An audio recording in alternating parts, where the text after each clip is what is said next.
배 하나님 하늘 문을 여셔서 영광 중에 임하시는 예배되게 하시니 감사합니다. 오늘도 아버지의 말씀으로 임하시되 빛으로 그 빛은 치료의 빛이요 영광의 빛이요 능력의 빛이 되는 줄 믿습니다. 우리의 연약함 가운데 강한 하나님의 빛으로 임하셔서 오늘도 우리가 주님의 영광으로 살게 하여 주옵소서. 모든 것을 다스리시고 모든 것 위에 뛰어나신 우리 주 예수 이름 받들어 기도 올렸나이다. 아멘. 오늘은 성령 강림 주일이 바로 다음 주일이고요. 그 성령 강림 주일이 다음 주일이라면 오늘은 바로 전주일입니다. 그럼 성령 강림 주일은 도대체 무엇인가? 예수님이 부활하셨죠. 예수님이 우리의 죄를 위하여 죽으셨어요. 죽고 난 다음에 3일 만에 부활하셨어요. 그래서 우리는 그 주일이 안식 후 첫날, 그래서 일요일, 토요일 다음에 주일, 예수님이 부활하신 날이 주일 개념이 되는 거예요. 그리고 이제 주일을 지키게 되는데 이 주일로부터 시작해서 예수님이 부활하셔서 그냥 승천하신 것이 아니에요. 40일 동안 본인이 살아계심을 직접 제자들에게 보이시고 진정한 증인들이 볼 수 있는 그러한 모습으로 형체로 도마는 그의 손에 못 박히심과 옆구리에 창자기에 직접 손을 넣어보기도 하고 그가 진정으로 살아나심을 또 열린 무덤을 통해 실질적으로 들어가서 볼 수 있게 하고 천사들이 너 예수님을 어디서 찾느냐? 그 예수님은 여기 계시지 않다 하면서 그 음성을 직접 듣게 되지요. 그러고 난 다음에 우리 예수님은 너무나 확실하게 떠나는 제자들과 갈 길을 잃고 있는 제자들과 낙심해 있는 많은 사람들에게 실제 살아계신 예수님의 모습을 다 보이시면서 40일 동안 다니세요. 그리고 난 다음에 이제 40일이 되는 날 많은 증인들 앞에서 승천하시게 되는데 그 증인들이 보는 앞에서 하늘 문이 열리고 구름이 오며 그 구름을 타시고 하늘에 올리우시더라. 사람들이 다 쳐다보고 있으니까 천사들이 이야기해. 너희들이 왜 하늘을 보느냐? 너희들이 본 것처럼 이제 그가 다시 본 그대로 임하시리라 라고 말씀을 주세요. 그러다 보니까 그 말씀이 임하고 난 다음에 주님이 요한복음 20장에 보면 마지막 말씀하시는데 뭐라고 말씀하시느냐 하면 너희는 이제 성령을 받으라 라고 말씀해 주세요. 그래서 그 성령을 받으라는 것이 무엇인가에 대해서 잘 알지 못했지만 저들은 어떻게 했어요? 그 성령님을 예루살렘에서 마가다락방에서 기다리게 돼요. 그런데 어떻게 기다리게 되느냐 하면 120문도가 철저하게 하나님 앞에 기도하면서 10일 동안 모여서 전혀 기도하며 오로지 성령이 간절히 임하시기만을 그렇게 구하는 시간을 갖게 됩니다. 그래서 예수님이 부활하시고 난 다음에 50일, 여러분 지난번에도 얘기했지만 순이라는 것은 바로 무엇이라 그랬어요? 10일을 뜻한다. 10.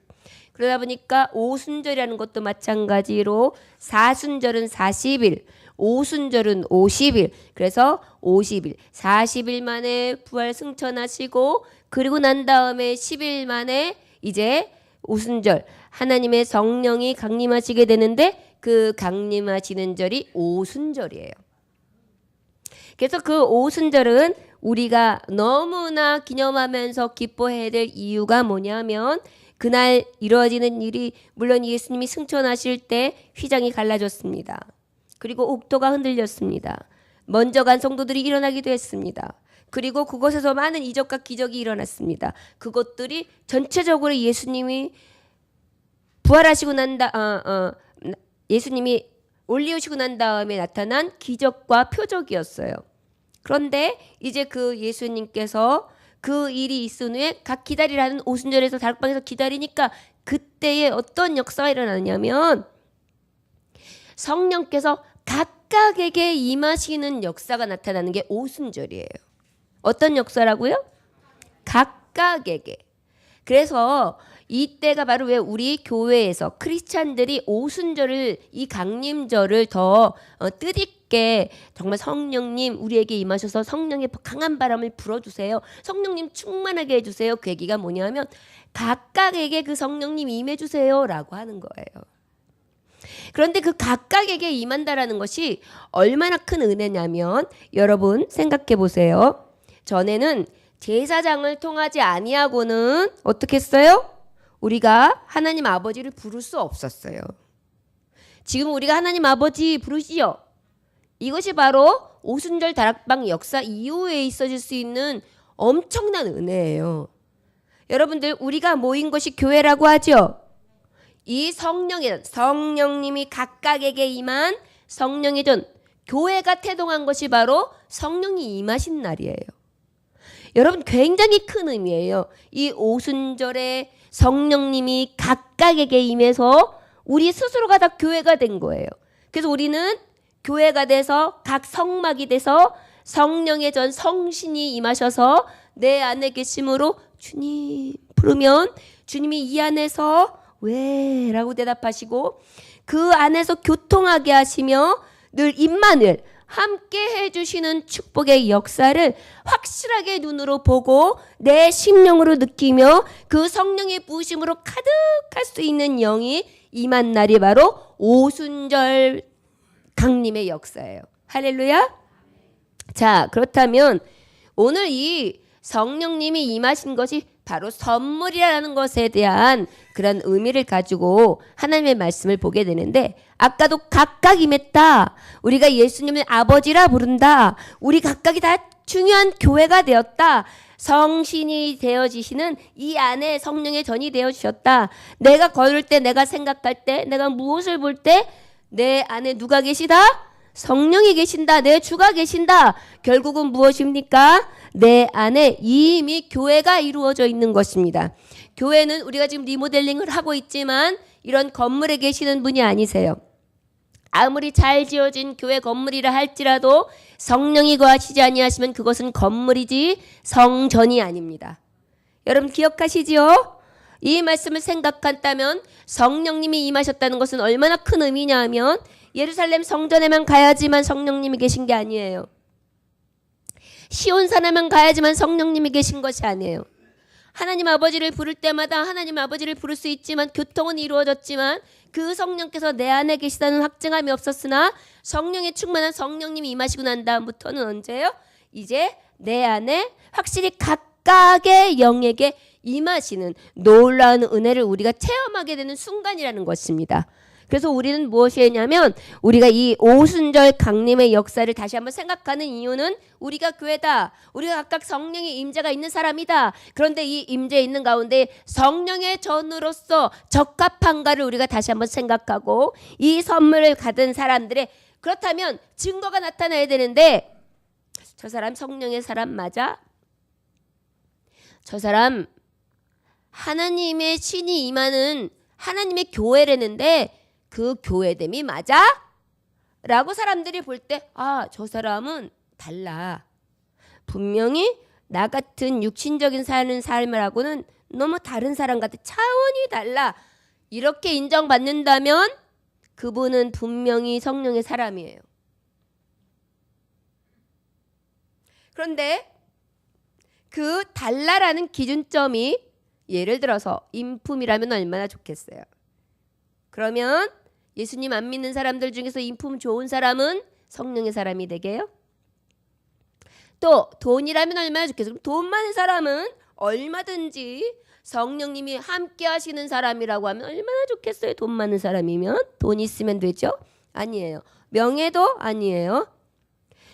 그 기준이 성령의 증거된 기준이 오늘 말씀을 통해 우리에게 증거로 보여질 때 우린 성령의 선물을 받은 사람이다 라고 하는 증거가 되어지는 말씀이 오늘 말씀이에요. 여러분 성령의 사람이 되는 것과 되지 않은 것은 어떤 차이가 있냐면 성령의 소욕을 따라 살아가는 사람은 하나님의 나라예요. 그러나 육신의 소욕을 따라가는 사람은 어떤 나라 가죠? 지옥 나라 가는 거예요. 불구덩이 들어가는 거예요. 여러분 여기서 굉장히 항상 귀딱지가 앓듯이 듣는 말씀이 교회에서는 이것이 진리예요. 그러나 여러분, 이 진리는 불변합니다. 아무리 바꿔놓으려고 해도 바꿀 수가 없어요. 물이 물인 것처럼, 물이 물인 것처럼, 해가 해인 것처럼, 공기가 공기인 것처럼 바로 진리인 것입니다. 그래서 오늘 저와 여러분들은 육신을 입고 있지만 오늘 임한 성령, 오순절 다락방의 역사, 이 성령의 받은 선물이 있는 증거의 삶이 우리 안에 진정으로 있는지 오늘 말씀을 통하여 저와 여러분들을 다시 한번 살펴볼 수 있기를 주의 이름으로 축원합니다. 여러분, 선물 받아본 적 있으십니까? 특별히 감동적인 선물 말이죠. 어떤 교회에 간사님이 계시는데 그 간사님이 남편이 전도사님이셨어요. 그런데다가 이 전도사님이 가난하지만 믿음이 있었기 때문에 그래도 행복했어요. 근데 문제는 어머니, 아버님을, 시어머니, 시아버님을 모시고 살고 아이들도 많이 나가지고 다 합하면 식구가 6식구예요. 그런데 여러분 알다시피 전도사님 사례가 얼마예요? 뭐 목사님도 아니에요. 그리고 또 굉장히 조금 된 얘기예요. 그러면 그 당시에 전도사님들 사례는 40만 원, 50만 원, 60만 원 이럴 때예요. 간사님의 일을 한다고 해도 간사님이 받는 그러한 봉급도 너무 작았어요. 그러다 보니까 이 6식구를 살아가는데 늘 캄캄했어요. 그래서 늘 돈이 그냥 딸랑딸랑딸랑 해가지고 쌀 하나 딱 팔아놓고, 물론 쌀은 전도사님에게 드렸겠지만 뭔가 하나를 하고 나면 늘 부족했죠. 그런데 언젠가부턴가 이 전도사님이 어떻게 하시느냐 하면 매일 원래 출근하시던 시간보다 일찍 나가시는 거예요. 그래서 교회에 요즘에 하시는 일이 많으신가 보다 이렇게 생각하셨대요. 그런데 한 달 뒤에 이 전도사님이 여보 생일 축하해요. 그리고 사랑해. 그리고 흰 봉투를 주더래요. 그래서 어머, 오늘이 제 생일이었어요. 생일도 몰랐네요. 저는 생일 D-Day를 미리 해놓고 장로님에게 계속해서 인식을 시킵니다. 며칠 전 어쩔 때는 양력, 음력을 다 챙겨달라고 때를 쓰죠. 그런데 여기 전도사님은 너무 훌륭하셨어요. 이 간사님은 자기 생일도 모를 정도로 그렇게 사셨어요. 그런데 이제 어머 제 생일이에요 라고 말하니까 간사님이 바쁘게 살다가 자기 생일도 잊었는데 남편이 기억해 주는 것 때문에 감동이 됐어요. 근데 기대가 되는 거예요. 흰 봉투를 쫙 열었는데 얼마 들어있을까요? 두둑할까요? 10,000원짜리 한 장이 딱 들어있어요. 여보 미안해요. 내가 한 달 동안 아침에 버스를 타지 아니하고 교통비를 그대로 모아놨다가 당신 생일 선물로 모아놓은 돈이에요. 그런데 그 간사님은 그 10,000원짜리 한 장이 100만원권 수표처럼 그렇게 감동이 진하게 오는 것입니다. 남편이 매일 한 달 동안 일찍 나가고 고온에서 어깨를 떨고 내려왔을 때 그런가 보다 했는데 그렇게 깊이 생각해주며 그 사랑에 담긴 선물을 받는데 여기가 찡 해가지고 가슴에 고구마를 먹은 것 같이 이렇게 뚝한 느낌이 드는 거예요. 그래가지고 이제 그 느낌을 가지고서 너무 감사하는 마음으로 그것을 받았는데 그 다음부터는 그 봉투와 그 10,000원짜리를 쓰지 못했대요. 그래서 평생 자기가 힘들거나 남편의 사랑이 좀 소원하게 느껴질 때는 그걸 쳐다보면서 위로를 받았다고 합니다. 바로 선물은 우리에게 있어서 굉장한 힘을 주지요. 특별히 이렇게 감동의 선물, 그렇게 소중한 마음을 담은 선물은 우리에게 있어서 너무나 기쁨을 주고 행복을 주는 선물이라 할 수 있을 것입니다. 바로 남편의 선물도 그렇겠죠. 또 어떻습니까? 남편이 병들어 실직하고 난 다음에 지하 새방에서 전전하고 살아갔던 박 집사님이라는 분이 계셨습니다. 그런데 그분이 남편은 병들었지요. 거기 다음에 실직했지요. 혼자서 집안 살림을 꾸려나가려니 얼마나 막막했겠어요. 거기다가 초등학교 다니는 두 딸이 있었어요. 그러다 보니까 어떻게 해줄 수가 없어서 늘 형편이 없으니까 조금 여유 있는 언니네 집에 가면 이렇게 기웃기웃하면서 말을 잘 못하고 있으면 언니가 이렇게 보다가 이거 누구누구가 입던 옷인데 누구누구 입힐래? 그러면서 쫙 챙겨준대요. 그러면 그걸 이제 잘 가져와서 바리바리 손질을 해서 아이들이 그걸로다가 옷을 입혔어요. 두 딸을. 그러면 두 딸은 어떻게 하냐면 엄마의 마음을 아는 거예요. 그래서 이렇게 보고 새 옷 사달란 말을 안 해. 엄마 고맙습니다. 오늘 새 옷을 이렇게 예쁘게 입혀주셔서 고맙습니다. 그러고 아무 말도 하지 아니하고 엄마한테 불평불만하지 아니하고 그렇게 항상 예쁘게 커줬대요.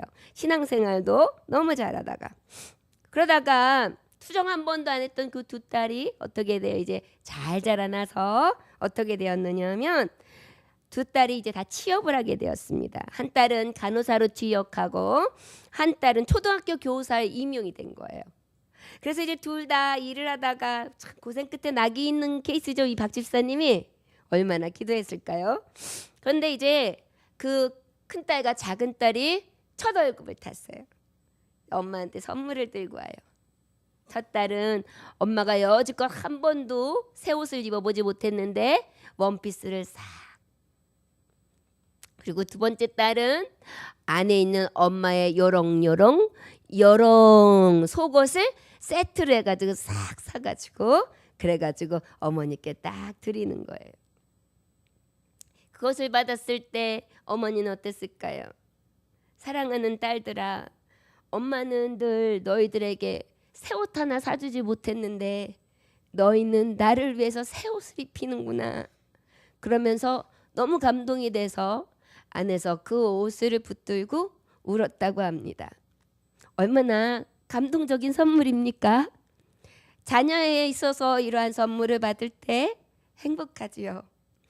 여러분 지금 선물의 감동에 대해서 말씀하고 있는데 우리가 이러한 것이 감동되는 것은 너무나 당연하고 아름다운 이야기로 들리는데 진짜 우리에게 중요한 성령의 선물이라는 것은 너무나 가치 없이 우리가 흘려넘기고 있다는 것이 너무나 안타깝기에 저와 여러분들이 지금 우리가 하나님께로 받은 이 감동적인 선물, 성령의 선물에 대해서 그 가치에 대해서 다시 한번 생각해 보고자 합니다. 때로는 아버지께서 우리에게 주신 이 생명과 영생 그리고 이 감동적인 특별한 성령이 우리 안에 임하셔서 우리에게 임마누엘의 축복을 해주신 것이 너무나 가치 없게 느껴질 때가 있습니다. 그런데 여러분 가만히 생각해 보면 우리 하나님은 자녀에게 자기를 대신해서 주신 거예요. 성령 하나님, 성령 예수님, 성령 우리의 성령이 되신 성신 성령님 이 모든 분들이 삼위일체 한 인격이 되어지는 세 위격을 가지신 한 인격을 가지신 하나님은 우리에게 자신의 몸을 주셨고 이 세상 전부를 주셨고 우리의 생명을 주셨고 구원을 주셨고 살아갈 능력을 주셨고 우리와 늘 함께 해주시되 우리의 살 소망을 허락해 주신 분이에요. 그런데 그 길을 열어주신 것이 바로 성령을 주시는 선물이었거든요. 키예요. 키. 예수님은 천국 키예요. 우리는 천국 키를 들고도 소중한 줄을 몰라요. 그 다음에 또 어때요? 우리가 진짜로 감동적인 선물이 뭐예요? 아버지가 친히 죽어주신 생명의 선물을 받고도 감사할지를 몰라요. 그리고 지금처럼 성령님이 우리 안에 오셔서 외로울 때, 슬플 때, 낙심될 때, 가장 어려울 때, 아무도 내 대신 아파해 줄 수 없을 때, 괴로워해 줄 수 없을 때, 내 대신 무엇이든지 해결해 줄 수 없을 때 해결사로 나타내 주시며 내가 가장 어려워서 그 누구도 나를 돌아보지 아니할 때 내 곁에서 내가 너와 함께 한다 하면서 끝까지 나를 버리시 아니하시는 성령님을 내게 보내주신 것입니다. 여러분 우리가 받고 있는 선물이 이런 선물이에요. 저와 여러분 이제 아시겠습니까? 성령 강림의 의미와 성령 하나님이 우리에게 선물로 오신 이것이 얼마나 큰 우리에게 증거가 되는지 말이지요. 그렇기 때문에 우리는 성령이 임하시면 권능을 받고 예루살렘과 온 유다와 사마리아 땅끝까지 이르러 복음을 증거할 수밖에 없는 곳입니다. 여러분, 오늘도 제가 두 가지 예화를 말씀드렸겠지만 이 말씀이 누군가가 본인이 얘기하지 않으면 이 말씀이 들려졌을까요? 들려지지 않았겠지요. 감동을 받은 것만큼 어떻게 하고 싶습니까? 말하고 싶어요. 성령의 선물을 우리가 그 감동을 받잖아요. 이 감동을 내가 받고 나면, 선물을 내가 느끼고 나면 말하고 싶은 것입니다. 내가 만난 하나님을 만나보십시오. 나와 함께 하시는 성령님을 만나보십시오. 예수님을 만나보십시오. 사람도 떠나고 모든 것이 다 떠나며 나의 젊음도 나의 건강도 다 떠나지만 성령님은 나와 영원토록 함께 하시는 분이십니다. 여러분, 헛된 것 붙잡지 마시고 우리와 영원토록 함께 하시는 성령님을 붙잡으십시오. 여러분, 증거하게 됩니까? 하지 않게 됩니까? 이게 바로 우리가 받은 선물, 성령님의 감동을 받은 자의 증거라는 사실을 오늘 말씀을 통하여 저와 여러분들 은혜 받고자 합니다. 앞에 있는 이 성령님이 주시는 의미와 오순절 다락방의 역사의 의미와 그 성령님이 하시는 일들이 우리에게 어떤 의미를 주시는지 저와 여러분들이 조금이라도 깨달았다면 우리는 이 은혜에 받은 증거가 있는 삶을 살아야 마땅한 줄 믿습니다. 자, 그렇다면 우리가 어떻게 해야 될까요? 오늘 37절의 말씀에 보니까 그들이 이 말을 듣고 마음에 찔려 베드로와 다른 사도들에게 물어 이르되 형제들아 우리가 어찌할꼬 하거늘 그랬어요. 이 말씀이 어떻게 해서 시작되느냐 하면 주님의 말씀이 요한복음 20장에서 너희가 성령을 받으라 말씀하시는데 이제 마지막으로 올려가시면서도 너희가 성령을 받고 그 다음에 또 마지막으로는 너도 성부 성자 성령의 이름으로 세례를 베풀라 내가 너희들 세상 끝날까지 함께하리라 이 말씀을 받은 후에 마가다락방에서 기다리던 자리 성령의 충만함을 받습니다. 충만함을 받고 난 다음에 저들이 모여서 기도하는데 그때 기도했을 때에 하나님이 그 여러 가지 성령의 말하심과 저들에게 하는 많은 기적과 이적이 나타나는 것을 보면서 주변에 있는 유대인들이 뭐지? 저들이 세술에 취했나 보다 라고 얘기하면서 진정으로 성령의 증거가 있는 사람들의 그 참 의미와 참 기쁨을 깨달을 수가 없었어요. 알 수 없었어요. 이게 뭐지? 도대체 이게 뭐지? 뭔가 다르게 증거가 나타나는데 그 증거가 도대체 뭐지? 다른 이유가 뭐지? 라고 생각하고 의문을 가질 때였어요. 그때에 베드로 사도가 성령이 임하시니까 예수님을 부인하고 도망갔던 것이 아니라 이제는 맨 앞에 서게 됩니다. 그리고 예수님을 증거해요. 그 증거하는 것이 오순절 그 강림을 맛보고 난 다음에 사도행전 2장 14절부터 36절까지의 말씀 너희들이 어떤 자를 너희들이 기다리던 그 예수님 메시아를 십자가에 못 박혀 죽였다. 너희들 어찌할래? 그 이 말씀을 듣고 나니까 그의 행하심과 그의 이적과 그의 하셨던 모든 일들이 요해서에 있던 기록대로 그대로 이루어졌던 것이 다시 다 생각나게 됩니다. 그리고 깨달아지게 되죠. 불이 임한 것입니다. 그러고 난 다음에 저들이 어떻게 해요? 마음이 찔리기를 시작해요. 어떡하지요?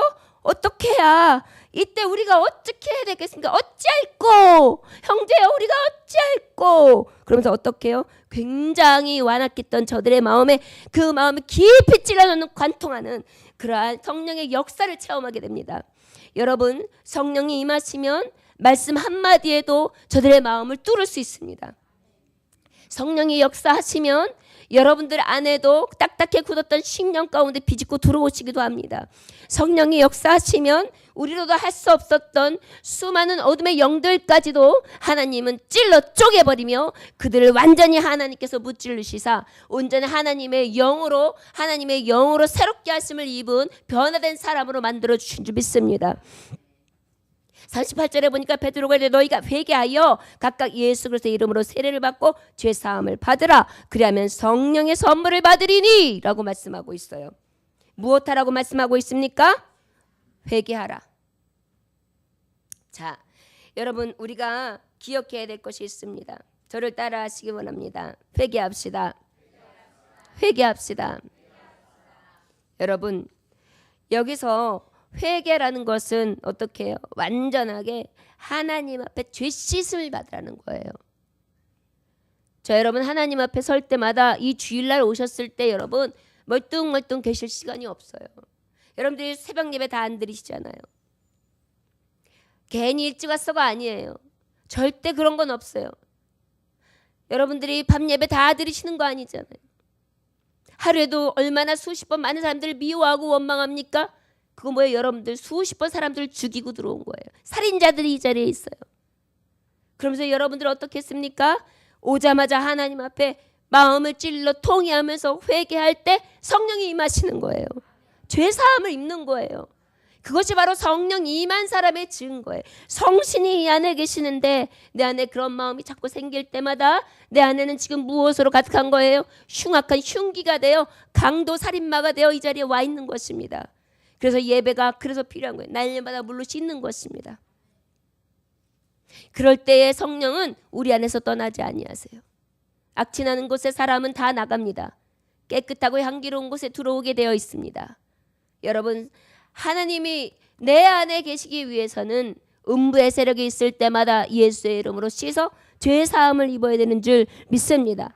그렇게 되면 어떻게 해요? 그리고 난 다음에 예수의 이름으로 세례를 받고 그랬어요. 세례라는 것이 바로 어떤 의미입니까? 씻는 것을 얘기합니다. 깨끗하게. 헬라어로 밥티스마. 깨끗하게 씻음을 받으라. 깨끗하게 씻어라. 여러분 세례 받죠? 세례는 받으면 나는 예수님의 이름으로 예수의 피값으로 나의 모든 죄악을 씻었고 예수의 이름으로 나는 다시 부활했다. 새 사람으로 변화됐다. 나는 하나님의 나라의 영광이 될 수 있는 자다. 나는 그 이후로부터 내가 주인이 아니라 예수가 주인된 삶을 살리라 라고 결단하는 의식이 바로 세례식이에요. 성령의 증거라는 것은 바로 무엇이냐? 여러분들이 6개월 되고 1년이 되면 세례받는 의식이 그렇게 중요한 것입니다. 세례를 한 번 받고 받지 않는 것은 왜 그래요? 그때 이후로부터는 내가 있는 것이 아니라 성령이 계십니다. 그런데 성령의 전이 여러분들 정말 강도의 소굴이 되어 있고 여러분들 안에 말할 수 없는 죄악의 소굴이 되어 있다면 성령께서는 지금도 탄식하고 계실 것입니다. 성령의 탄식이 아니라 성령의 인정하심을 입을 수 있기를 주의 이름으로 축원합니다. 자, 그러면 성령이 임했다라는 것은 어떤 사람에게 임하느냐? 회개하는 사람, 죄 씻음을 받은 사람에게 임한다. 그 성령이 임하신 사람은 또 어떻게 주느냐? 선물을 받으리니 그랬어요. 선물을 받는다는 것은 어떤 것이냐? 죄의 사함을 받았다라는 것은 하나님이 인정해 주시는 거예요. 너는 이제 내 이름으로 죄 사함을 입은 내 백성이다. 그러한 다음에 그 임하심이 있고 난 다음에 임한 게 바로 무엇입니까? 39절에 보면 하나님이 부르신 자들 그랬어요. 여러분 성령을 받는 사람은 하나님의 부르심이 없고는 하나님 앞에 부르심을 입을 수조차도 없고 성령의 사람이라 일컬음을 받을 수 없습니다. 회개하는 것, 회개의 영을 주시고 그리고 하나님 앞에 자복하고 죄 씻음을 받고 하나님이 자녀다 인정함을 받은 후에 하나님이 부르신 사람들이 바로 성령의 사람이 요건이 되는데 그 요건 충족이 되고 난 다음에 40절 말씀 함께 봉독합시다. 시작. 또 여러 말로 확증하여 권하여 이르되 이 패역한 세대에서 구원을 받으라 하니 할렐루야. 여러분 선물은 오늘 답이 나와 있어요. 성령의 선물은 바로 무엇이에요? 구원이에요. 성령님 자체가 우리에게 선물이죠. 성령님이 아니시고는 우리는 무엇을 받을 수 없다는 거예요? 구원받을 수 없다는 거예요. 자, 여러분 다른 이로서는 누구도 구원받을 다른 이름이 없다 그랬죠. 그것이 우리에게 주시는 성경의 팩트예요. 그런데 바로 그것이 성령 하나님이 인정하시는 자, 부르신 자, 그리고 그 하나님 앞에 죄를 자백하고 죄에 대해서 죽고 의에 대해서 사는 자, 성부와 성자와 성령으로 세례를 입고 하나님 앞에 나오는 자만이 이 성령의 선물을 받는데, 성령이 임하셔서 우리에게 주시는 선물이 바로 뭐냐? 구원이다 라고 지금 말씀해주고 있는 것입니다. 그렇다면 자, 이 성령의 선물은 구원으로 저와 여러분들에게 이미 임했습니다. 임하신 줄 믿으십니까? 믿으시면 돼요. 왜냐하면 여러분들이 지금 예수를 주라고 시인할 수 있는 것, 하나님을 부를 수 있는 것 다 여러분들의 힘으로나 능으로 된 것이 아니라 여호와의 신, 성신으로만 된 것이기 때문입니다. 할렐루야.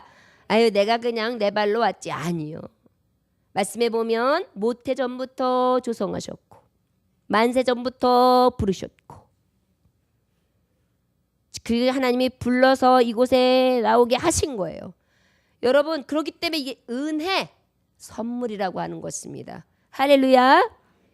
저와 여러분은 이미 하나님이 선물로 주신 성령의 선물, 구원을 받은 줄 믿습니다. 자, 그렇다면 이제 본론으로 들어가서 마지막 이제 귀결, 여러분들과 짧게 함께, 그렇다면 증거에 대해서 세 가지만 간략하게 함께 나누고자 합니다. 41절 함께 봉독해 볼까요? 시작. 그 말은 받은 사람들은 세례를 받음에 이날의 신도의 수가 3,000이나 더하더라. 아멘. 무엇이 더했다고요? 자, 성령의 선물은 뭐라 그랬죠? 구원이라 그랬어요. 우리는 성령님이 선물로 오셨는데 그 선물로 주신 딱 나타나는 것이 구원이에요. 이미 구원을 선물로 받은 사람들이에요.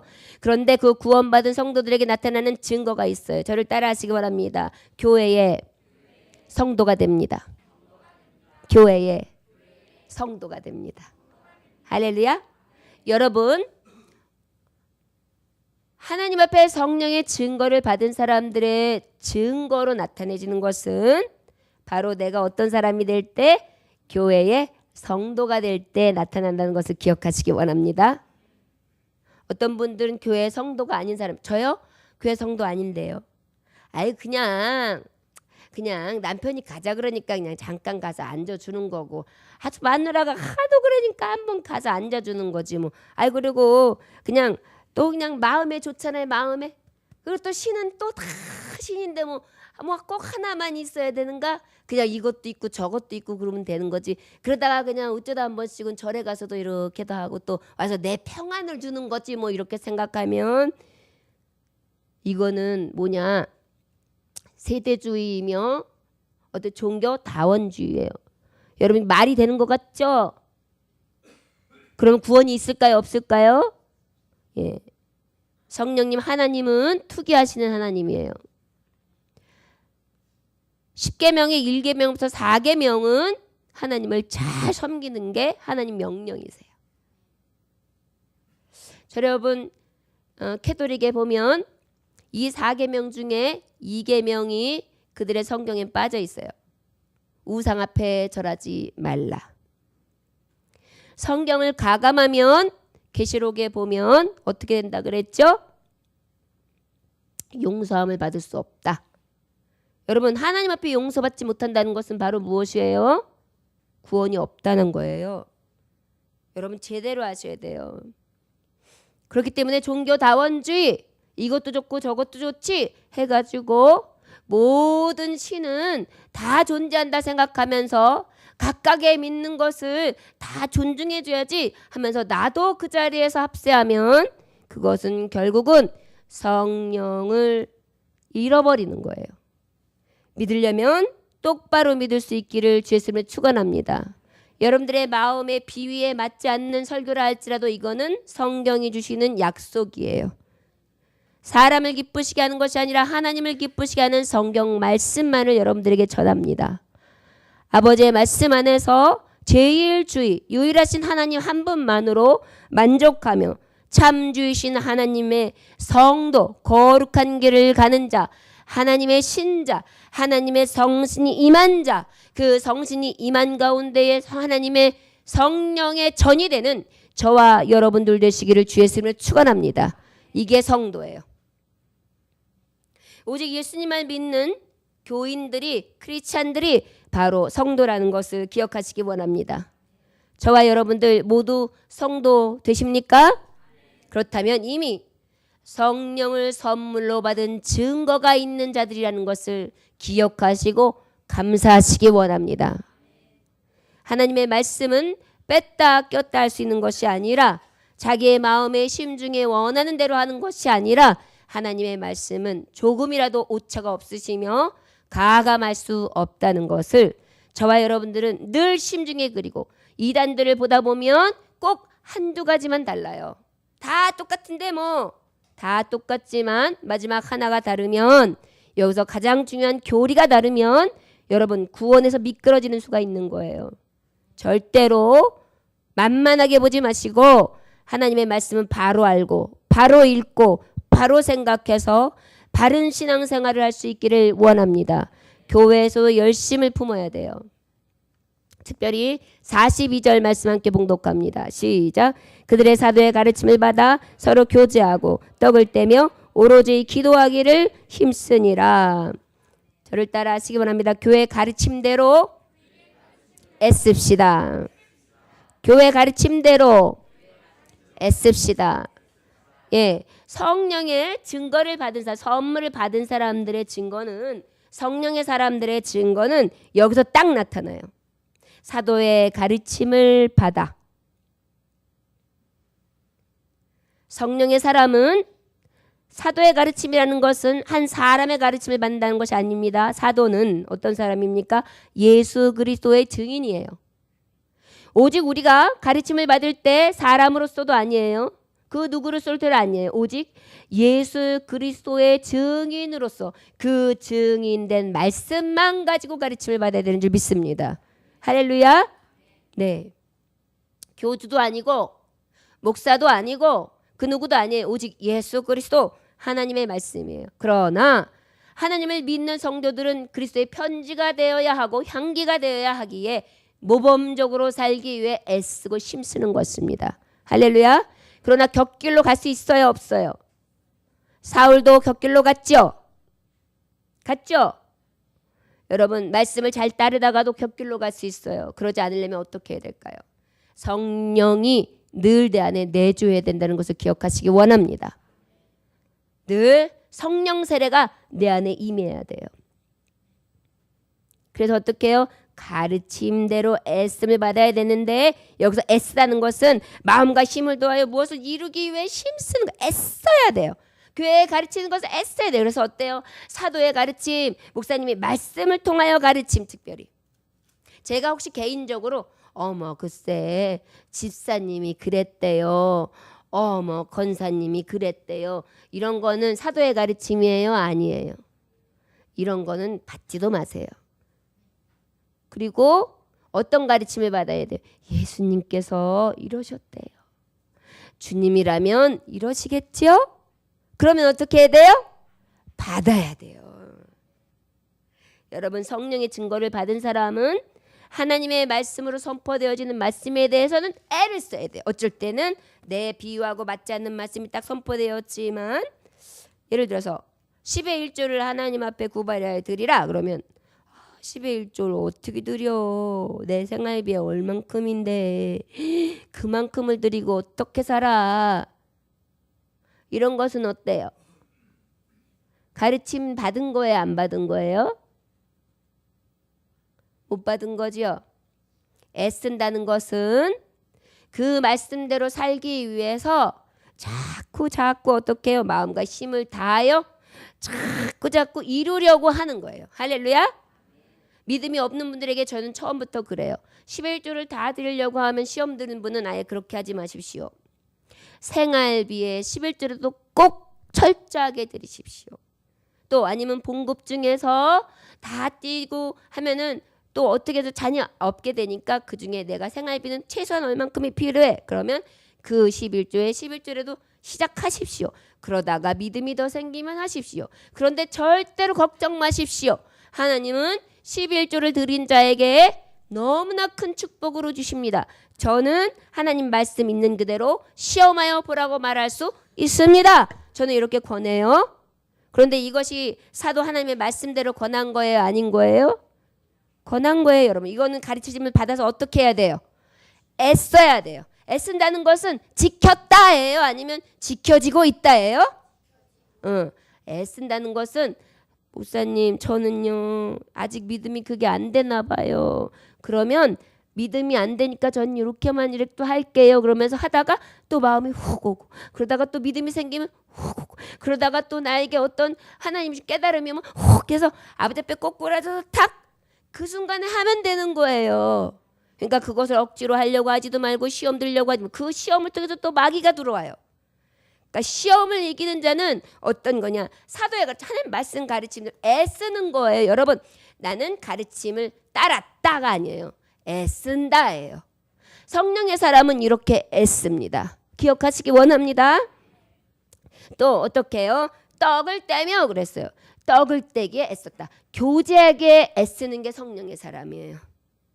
그런데 여러분 여기서 교제한다는 것은 어떤 의미냐 하면 여기 말씀해 보니까 떡을 떼었다라는 것은 성만찬을 얘기하는 거예요. 먹고 마시는 거 함께 애찬을 하는 것도 중요하지만 무엇보다 성만찬은 뭐예요? 하나님의 피와 살을 기념한다는 거죠. 교제가 일어날 때 그 안에 예수님의 피가 있어야 되는 거예요. 할렐루야. 만나가지고 남을 모욕하거나 그 다음에 아무 문제도 되지 않는데 어떤 문제를 심어가지고 심각화시켜가지고 전혀 문제될 게 없는데 왜 이런 경우 있죠. 어떤 사람 유난한 사람이 있어요. 여기가 뭐가 이렇게 살짝 이렇게 뭐가 흠집이 있으면 그거를 못 봐요. 이래요. 그다가 이래요. 나중에 어떻게 돼요? 이만해져요. 그래가지고 또 이만해가지고 문제가 커지면 또 그거 가지고 병원 가가지고 째요. 그래서 그러면 쭉 빼요. 그리고 여기다 뜩 붙이고 다녀요. 어때요? 얼마나 미련한 거예요. 가만히 두면 어떻게 돼요? 스스로 아물어요. 근데 자꾸만 그렇게 만드는 경우들이 있어요. 이거는 교제가 아니죠. 여러분 성령의 사람은 교제를 해도 사랑으로 힘써요. 먹을 것을 나눠주고 관심을 가져줄 때 배려하고 중간에 다른 사람을 미혹하거나 헐거나 모함하거나 그리고 무엇이 틀렸네 무엇이 잘못됐네 사람들한테 쏙싹거려가지고 사람들 마음 비율을 다 건드려 놓으면 문제인 거예요. 저는 교회의 다른 것들은 다 용서해요. 저에게 무례한 것도 저는 용서해요.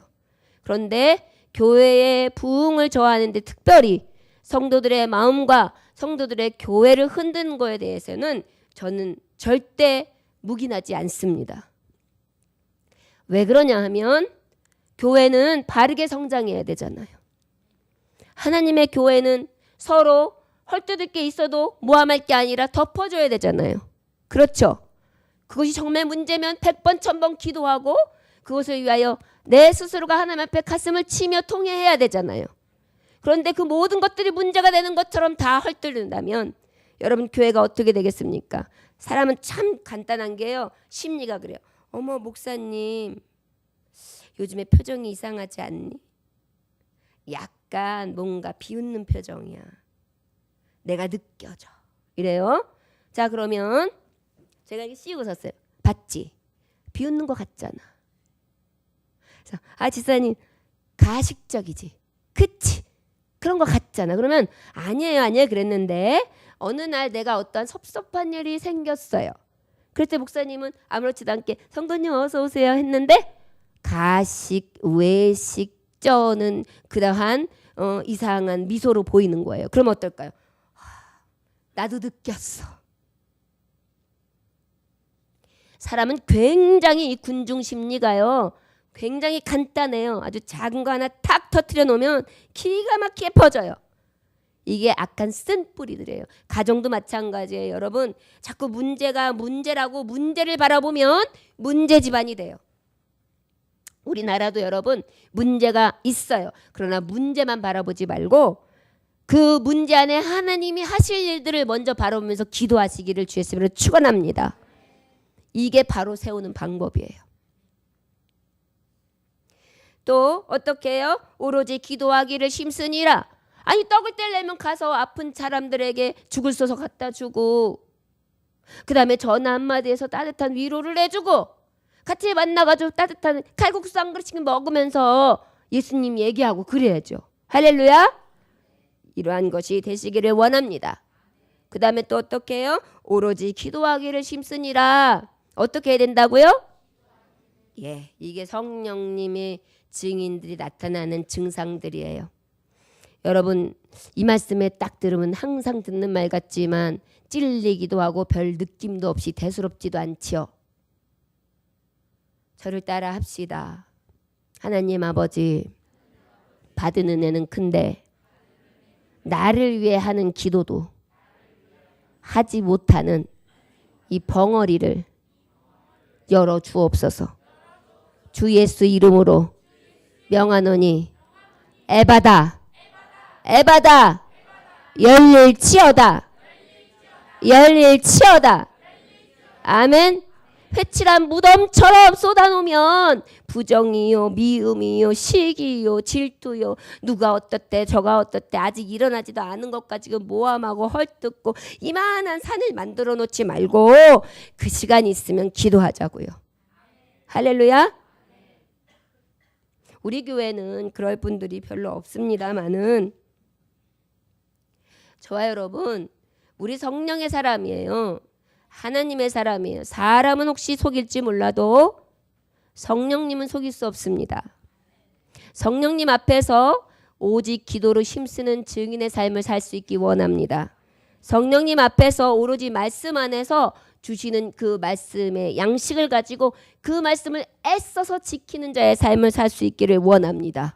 교회에 가르침이 있을 때 그 바르게 함과 선함과 우리에게 책망함과 유익하게 정말 가장 필요한 말씀을 전할 때 그 말씀을 받아 새롭게 하심을 입어 그 말씀으로 전진할 수 있기를 주의 이름으로 축원합니다. 사람 보지 마세요. 교회에도 사람 볼 거 없어요. 누가 오면 럭셔리하고 누가 오면은 뭐가 부족한 것 같고 누가 오면 그런 것 같지요. 그건 사람이 주는 마음이에요. 우리 안에는 천하보다 더 귀한 생명들이고 하나님 보시기에는 이 자리에 가장 영광스러운 종들이 앉아 계신 줄 믿습니다. 우리 교회는 그런 분들이 계세요. 여러분들이 성령의 선물을 받은 증거 나타낼 수 있기를 원합니다. 저는 어떤 목사님이 기록하신 어떤 저널에 잠깐의 그분이 하신 고백을 듣고 어제도 굉장히 뜨끔했습니다. 저를 위해서 여러분들이 기도해 주시기 원합니다. 꼭 하나님 앞에 기도시는 죄를 범치 않기를 위해서 어디 있든지 저는 기도할 수밖에 없습니다. 왜냐하면 주의 종이라는 거룩한 심장, 거룩한 그릇을 주셨기 때문입니다. 그러나 원하기는 더욱더 기도하기를 원합니다. 초대교회를 낳은 것은 바로 이 기도가 젖줄이 되었습니다. 초대교회의 부흥의 원인도 기도였습니다. 어떤 목사님이 새벽부터 기도하시면 하루에 거의 10시간을 기도하신대요. 그리고 10년 이상을 교회에 터를 달라고 그 터를 돌면서 그렇게 기도하셨답니다. 그리고 하나님이 이루시는 걸 보셨대요. 그는 나가서 전도하고 무엇하기보다 먼저 하나님 앞에 무릎을 꿇었다고 합니다. 성도들의 각자의 삶을 알지 못하기 때문에 그 성도님들의 한 부분까지 하나님께서 책임져 달라고 그들의 영혼을 놓고 날마다 부르짖었대요. 그랬더니 성도들도 부흥하고 교회도 부흥하고 그 터도 너무나 큰 교회를 이루고 정말 세계적으로 다니며 하나님의 말씀을 증거하는 자가 되셨다고 그렇게 작은 저널에 자신이 하신 사역에 대해서 기록해주고 계시더라고요. 저는 여기가 찔려왔고 굉장히 뜨거움을 느꼈습니다. 여러분, 기도시는 죄를 범치 않기 원합니다. 저도 더더욱 기도할 것입니다. 제가 교만해지려고 하면 더 기도할 것이고 제가 낙심하려고 하면 더 기도할 것이고 제가 요즘에 기뻐하는 이유는 우리 집사님들이 그래도 기도하고 계시고 성전을 늘 횃불처럼 이렇게 밝히고 계셔서 제가 요즘에 행복합니다. 여러분, 기도하는 교회는 부흥합니다. 기도하는 교회는 성령님이 충만히 임하셔서 역사하십니다. 저와 여러분들에게 이러한 성령의 선물을 받은 증거가 있는 자의 삶이 있어지기 원합니다. 여러분들의 가정에, 여러분들이 함께하고 있는 우리 교회, 또 이 나라 한민족, 한반도, 또 더 넘어가 저 이북 땅까지 사상이나 이념으로 통일되는 것이 아니라 오직 성령의 임재와 하나님 주시는 말씀으로 통일되어지며 아버지의 이 성령 선물을 받은 증거의 역사가 이루어질 수 있기를 원합니다. 그 현장의 증인이 바로 우리입니다.